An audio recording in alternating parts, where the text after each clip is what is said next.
આજે તો ઘરે બેઠા જ ડાકોરના શ્રી કૃષ્ણ ભગવાનના દર્શન થઈ ગયા. ચલો, જય શ્રી કૃષ્ણ. આજે તો મારી સવાર કંઈક જુદી જ પડી હતી, કેમ કે આજે વહેલા જો ઉઠી હતી. આદિત્યને ડાકોર જવાનું હતું એટલે હું પણ વહેલા તેમની સાથે જ જાગી ગઈ હતી અને તેમને ચા નાસ્તો બનાવી લીધો. તે પણ સાથે સાથે તૈયાર થતા હતા અને પછી તેમને પૂજા કરી લીધી અને તે તો ચાલ્યા ડાકોર જવા માટે.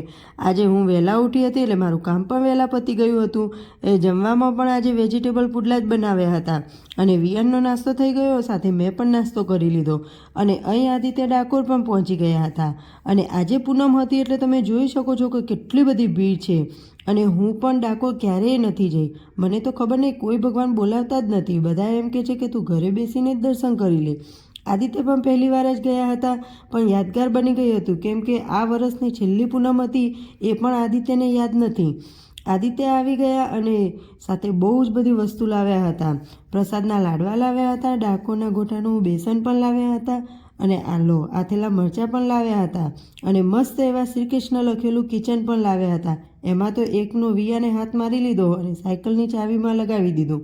આજે કૂતરાઓ માટે રોટલા બનવાના હતા, તો જમવાનું બનાવીને મેં રોટલા બનાવી દીધા.